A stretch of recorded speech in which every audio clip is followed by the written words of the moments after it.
Nanao fanambarana ndray fanirisoerinay vao tao mipejiny tao ary nilaza izy tamin'izany fa inona ny mampikoropaka ny fitondrany io ny fanontaniana izay napetrany tao anaty pejiny tao.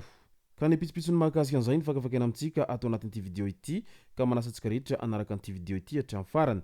Aza dino ny milaiky ny vidéontsika ary tsarova hatrany ny miabone amin'ny chaîne antsika mba ahafahanareo manaraka tsy tahapaka ny vidéo zay rehefa nahita isan'andro. Tsy ampy-andrela moa isika fa avy hatrany tonga de vavany ndao ary.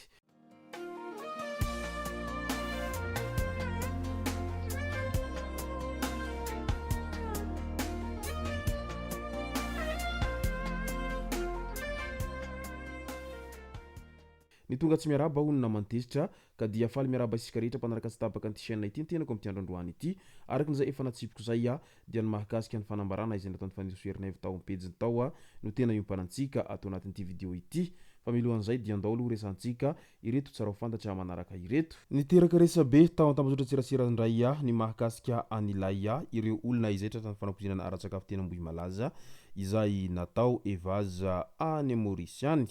Satria samy nitondra izay tokony azony noentina natao evaza izay mo na ny fitondram-panjakana na ry zareo mpanositra fa ny mpanositra kosa dia milaza mazava tsara fa efatra no noentin'izy ireo.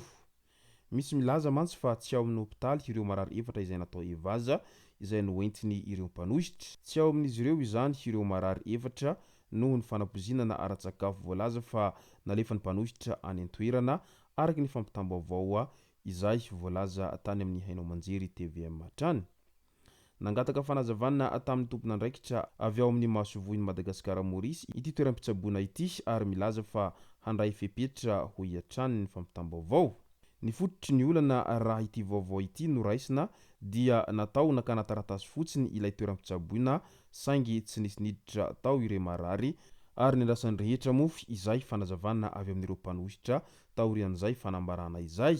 Manoloana izay dia nilaza mazava tsara isiteny rarerasolony aiko fa eto Maurice tsaboina amina klinika iraisam-pirenena izy efatra mianadahy.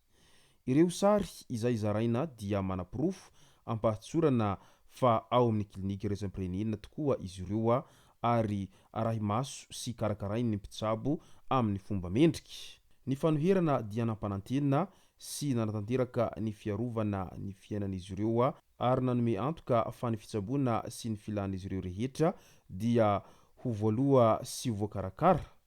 Tsy resaka politika izany fa olana maholona sy mahamalagasy ho izy ireo. Amin'izao fotoana izao miantso ndray zahay mba hampitsahatra ny lainga sy ny fahadisom-baovao. Aoka ny voaka malagasy no hitan'izao tontolo izao fa ny tanjotsika dia famonjena ny ain'olona sy ny fiarovana ny zon'ny tanora. Io ny fanambarana izay nataon'ny Andriamatoa Siteny manoloana an'izay vaovao mieletsy-roa ny amin'ny mahakasika an'ireo natao evaza izay eo ambany fitariany moa ireo olona izay natao evaza ireo satria izy no niantoka nilany rehetra amin'ny fitsaboana an'ireo natao evaza any Maurice ireo. Fa ny amin'ny mahakasika ny toe-pahasalaman'izy ireo kosa dia mbola tsy nasiana resaka aloha satria napetraka ho tsy ambaratelo hatrany ny amin'ny izay fitsaboana azy ireo sy ny amin'izay hoe inona marina no tena antony nahatonga an'ireo fa ty olona mikararana izay vokatry ny fanampozinana ara-tsakafo teny Ambohimalaza izay.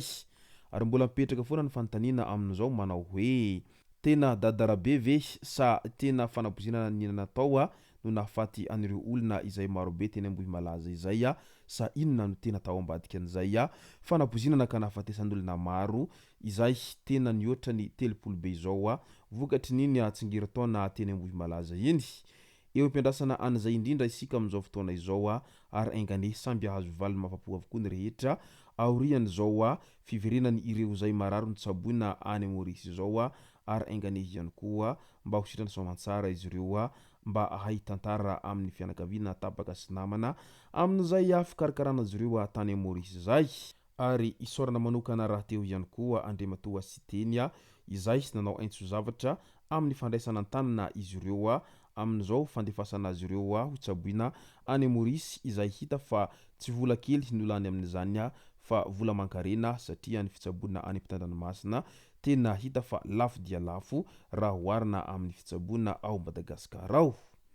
Ka dia misaotra azy ireo amin'izay ezaka lehibe nataon'izy ireo izay ary aingany Andriamanitra manankany fahasoavana no hamaly izato avo iny izay tsara vitan'izy ireo amin'ny pirahitanin'ny razana noho izay fanampina sy amin'ny fitadiavam-baholana amin'ireo olona izay marary ireo. Maromaro ny tahaka azy ireo amin'izay fanampina ny mpiarabilona sy ny fanampina ny pirahitanin'ny razana izay.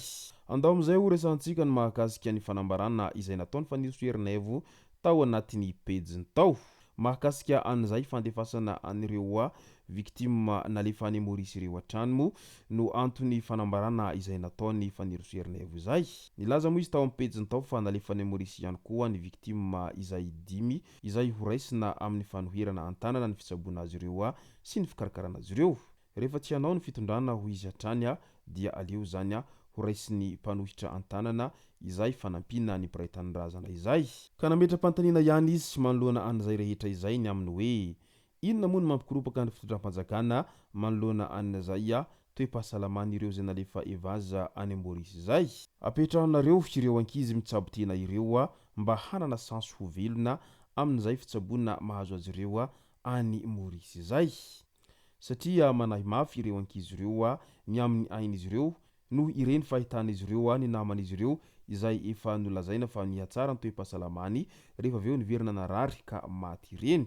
Izay milaza fa tsy mitsabo tena izy ireo dia sahala amin'ny manompa azy ireo ka manao hoe olona hikilandy sahaninina ny ry zareo. Tsy atompoko omena sansy ho velonaina sy hitsabo tena izy ireo. Mirara fahasalamana ho azy ireo isika fa izay te hanampy ny fitsaboana dia manaova fa tsy be fanakinana hoe tsy mahavita akory ry faniry sirisy teny. Tsy mambolivola izahay ary tsy manana harena be volam-bahoaka fa kosa misy ireo malala-tanana izay nanampy ary isaorana azy ireo ihany koa izany. Koa mipetra tsara ianareo izay manakina be fahatany amin'izao ezaka ataonay izao ho nambarany hatrany fa famonjena ny pirahitanin'ny razana izao ataonay izao. Io ny hafatra nataon'ny faniriso Herinaivo ho an'ny mpitondra fanjakana ao Madagasikara ao amin'izao fotoana izao manoloana an'izay resaka mandeha etsy ny eo amin'izay resaka evaza izay. Izay no masaka azona roso tao anatin'ity video ity tompoko lasy tompoko vavy misaorantsika rehetra nanaraka an'ity video ity hatramin'ny farany. Azadino ny milaiky ny video antsika ary tsara voatrany miabone amin'ny chaîne antsika mba ahafahanareo manaraka tsy tapaka ny video zay lefa nahita isan'andro. Tompoko lasy tompoko vavy mankasitraka dia mirary soa.